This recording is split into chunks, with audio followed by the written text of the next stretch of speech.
Dear viewers, आज हम measure of central tendency के अंदर मीडियन और मोड को स्टडी करेंगे। अगर आप हमारे चैनल पर न्यू हैं तो हमारे चैनल को सब्सक्राइब करें, लाइक करें और बेल आइकन को प्रेस कर दें।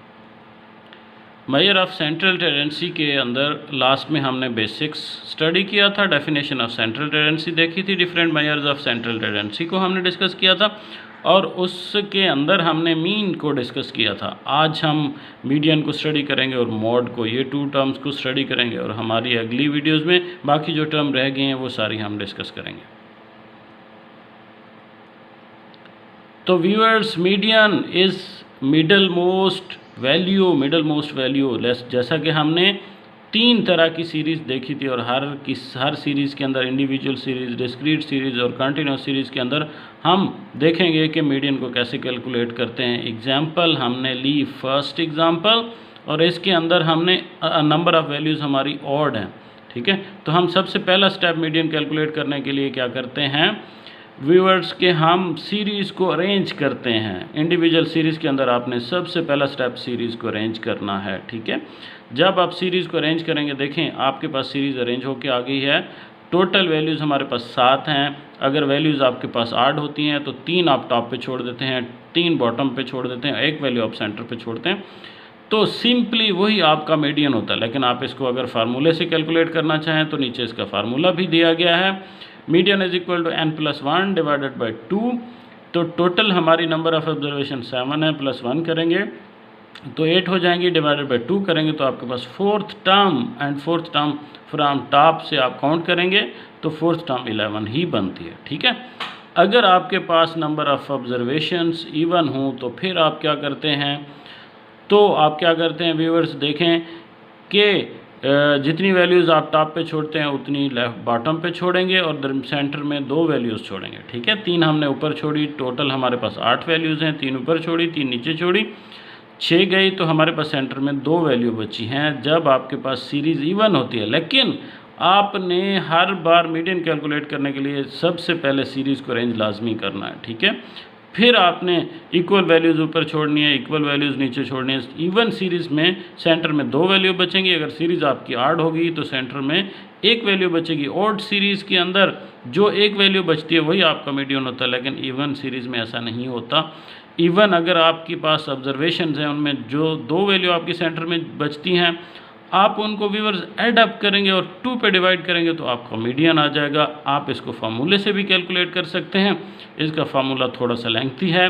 सबसे पहले स्टेप में आप अरेंज सीरीज़ करेंगे, सेकंड स्टेप में मीडियन का फार्मूला अप्लाई करेंगे, n+1 डिवाइडेड बाई 2।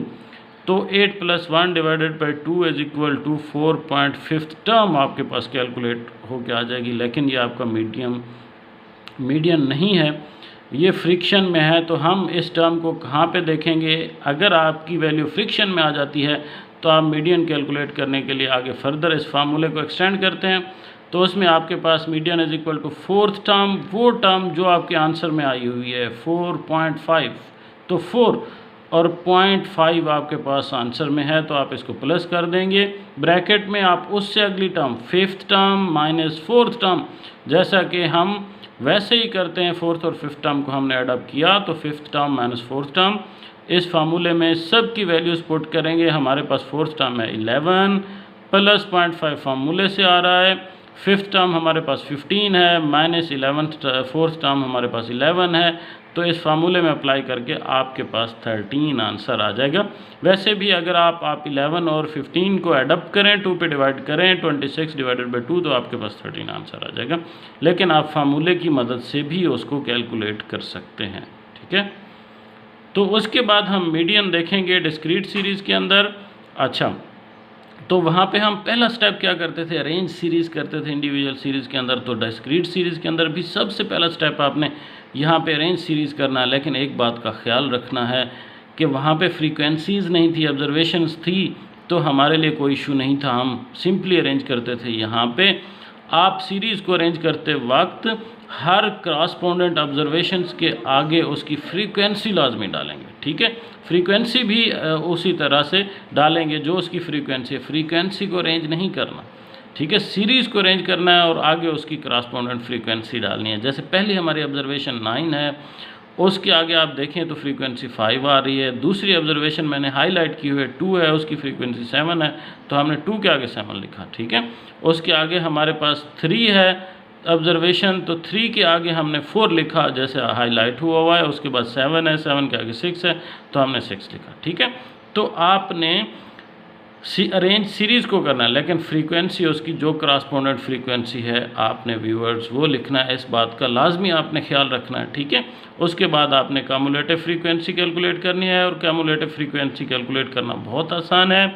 पहली फ्रीक्वेंसी एज इट इज़ आ जाएगी 7, और फिर 7 के अंदर आप अगली फ्रीक्वेंसी एडअप करेंगे 4 तो 11 आ जाएगा। 11 के अंदर फिर आप अगली फ्रीक्वेंसी एडअप करेंगे 6 तो 17 आ जाएगा। 17 के अंदर फिर आप अगली फ्रीक्वेंसी एडअप करेंगे 3 तो आपके पास 20 आ जाएगा। 20 के अंदर आप 5 को एडअप करेंगे, अगली फ्रीक्वेंसी हमारी 5 बनती है तो 25 आ जाएगा। 25 के अंदर आप अगली फ्रीक्वेंसी को एडअप करेंगे तो आपके पास 28 आ जाएगा।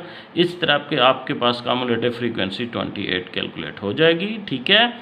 तो उससे अगला स्टेप अप्लाई फार्मूला, वैसे जैसे हमने पिछली सीरीज़ में देखा था, median is equal to n+1 divided by 2। तो हमारी जो टोटल नंबर ऑफ ऑब्जर्वेशन की फ्रीक्वेंसीज़ हैं वो 28 है, +1 हमने एडअप किया, 29 डिवाइडेड बाई 2 तो 14.5 टर्म हमारे पास आ गई।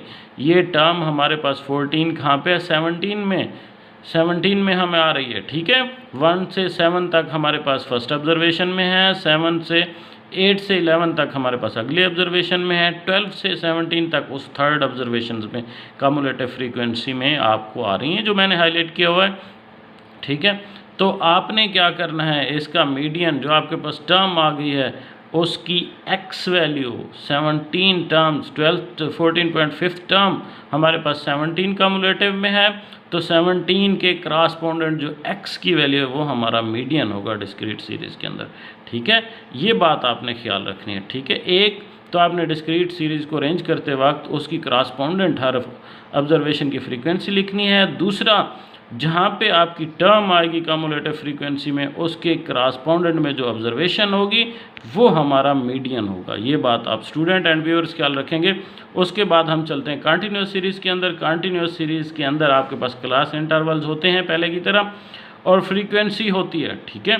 तो आपने पहले यहाँ पे आपने सीरीज़ को अरेंज नहीं करना, ये अरेंज फॉर्म में है series in the form of class interval. तो आपने सबसे पहला स्टेप करना है कैलकुलेट फ्रीक्वेंसी, कम्युलेटिव फ्रीक्वेंसी को कैलकुलेट करना है, ठीक है।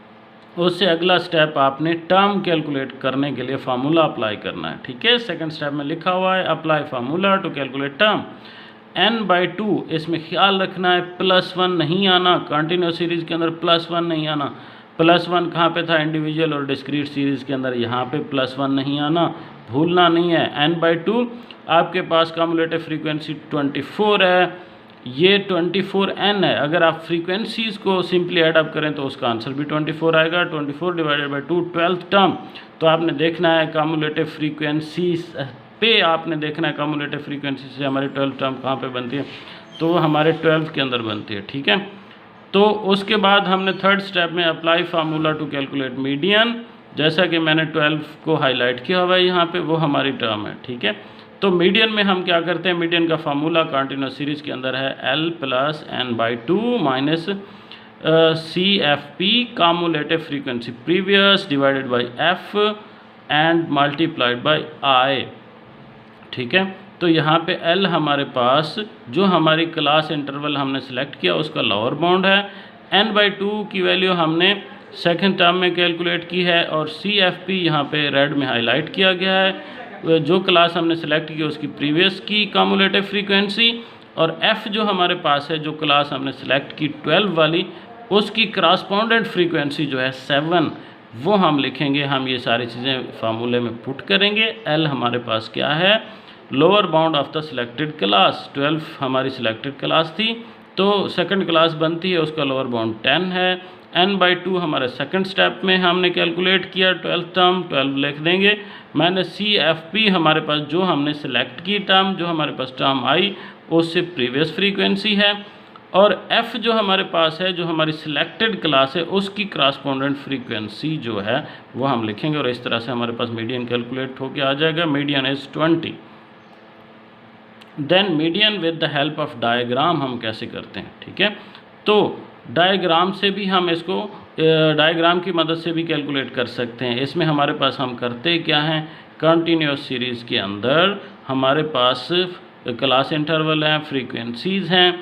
तो आप अगर से देखें यहाँ पे तो आपके पास लेस देन सीरीज़ ओजाइव आ रहा है, जिसमें हम अपर लिमिट को यूज़ करते हैं। तो हमारे पास क्लास इंटरवल में अपर लिमिट है 10, 20, 30, 40, 50 और असेंडिंग आर्डर में सीरीज़ को कम्युलेटिव फ्रीक्वेंसी सीरीज़ की कैलकुलेट करते हैं, ठीक है। अगले स्टेप में मोर देन सीरीज़ हम देखते हैं। मोर देन सीरीज़ में हमारे पास लोअर लिमिट आती है, लोअर लिमिट 0, 10, 20, 30, 40 है और इसमें हम कम्युलेटिव फ्रीक्वेंसी डिसेंडिंग आर्डर में निकालते हैं। कम्युलेटिव फ्रीक्वेंसी किस में निकालते हैं, डिसेंडिंग आर्डर में। आपने लोअर से फ्रीक्वेंसी स्टार्ट करनी है, लोअर से स्टार्ट करेंगे 5 पहले आ जाएगा, फिर 5 में 4 ऐड करेंगे 9 आ जाएगा, फिर 9 में 3 ऐड करेंगे 12 आ जाएगा, फिर 12 में 7 ऐड करेंगे 19 आ जाएगा, फिर 19 में 5 ऐड करेंगे 24, ठीक है। तो इस तरह से आपके पास आपके ने जो कम्युलेटिव फ्रीक्वेंसी पहले असेंडिंग में की है उसी को अब उलट करके लिख देंगे तो वो आपके पास डिसेंडिंग में आ जाएगी। इसको हम क्या कहते हैं कि मोर देन सीरीज़ ओजाइव जो हमारे पास डिसेंडिंग में आता है और जो हमारा असेंडिंग में आता है हम उसको लेस देन सीरीज़ ओजाइव कहते हैं, ठीक है। तो इसको आपने क्या करना है, ये जो आपके पास दोनों मोर देन ओजाइव और लेस देन ओजाइव फ्रीक्वेंसीज आ जाएंगी, इनका आपने ग्राफ प्लॉट कर देना है, ठीक है। तो ग्राफ प्लॉट करके जो हमारे पास इनका इंटरसेक्शन पॉइंट आएगा तो वो हमारे पास क्या हो जाएगा।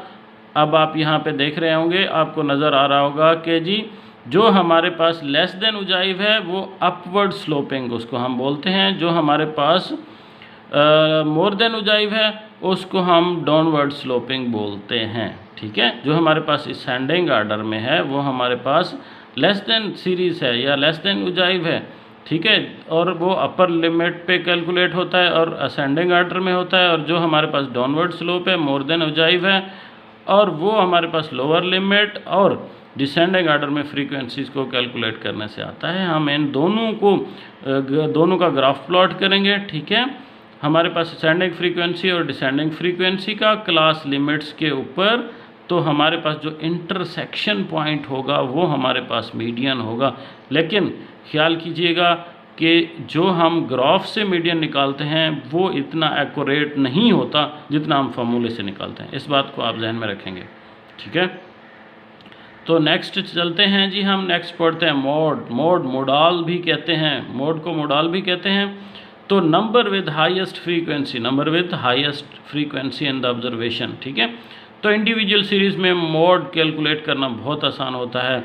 आप क्या करते हैं कि जी आपके पास सीरीज़ दी गई है, आप देखते हैं कि कौन सी वैल्यू सबसे ज़्यादा बार रिपीट हो रही है वो आपका मोड होता है। मोस्ट रिपीटेड वैल्यू वो आपकी क्या होती है, मोड होती है, ठीक है। लेकिन डिस्क्रीट सीरीज़ के अंदर आप क्या करते हैं, आप देखते हैं कि वो कौन सा नंबर है जिसकी फ्रीक्वेंसी ज़्यादा है। क्यों कि हमारे पास इंडिविजुअल सीरीज़ में इंडिविजुअल ऑब्जर्वेशन होती हैं, फ्रीक्वेंसी नहीं होती है। डिस्क्रीट सीरीज़ के अंदर फ्रीक्वेंसी होती है, जिसकी फ्रीक्वेंसी सबसे ज़्यादा होगी हमारे पास वो ऑब्जर्वेशन मोड कहलाएगी। जैसे 11 सबसे ज़्यादा फ्रीक्वेंसी है, इसके क्रॉसपोंडेंट में देखें तो आपके पास ऑब्जर्वेशन कौन सी है, 33, तो ये हमारा मोड है, ठीक है। लेकिन अगर हम कंटिन्यूस सीरीज़ के अंदर जाते हैं तो वहाँ पे हमें फार्मूले की मदद से इसको कैलकुलेट करना पड़ता है। आपने क्या करना है जी, हाईएस्ट फ्रीक्वेंसी को सिलेक्ट कर लेना है, ठीक है। उसको हाईएस्ट फ्रीक्वेंसी हमारे पास 9 है जैसे आपको नज़र आ रहा है, तो इसको हमने F1 का नाम दे देना है, इससे प्रीवियस फ्रीक्वेंसी को F0 का नाम दे देना है और इससे आगे वाली फ्रीक्वेंसी को F2 का नाम दे देना है, ठीक है। तो पहले स्टेप में select highest frequency, second step में आपने L plus F1 minus F0 divided by 2F1 plus F0 plus F2 multiplied by 11 I। तो I आपके पास क्लास इंटरवल है, L आपके पास उसी क्लास की लोअर लिमिट है और F1, F0 और F2 मैंने आपको बता दिया है। F1 आपकी हाईएस्ट फ्रीक्वेंसी होगी, उसको आप सिलेक्ट कर लेंगे और उसी क्लास की आप लोअर लिमिट लेंगे, ठीक है।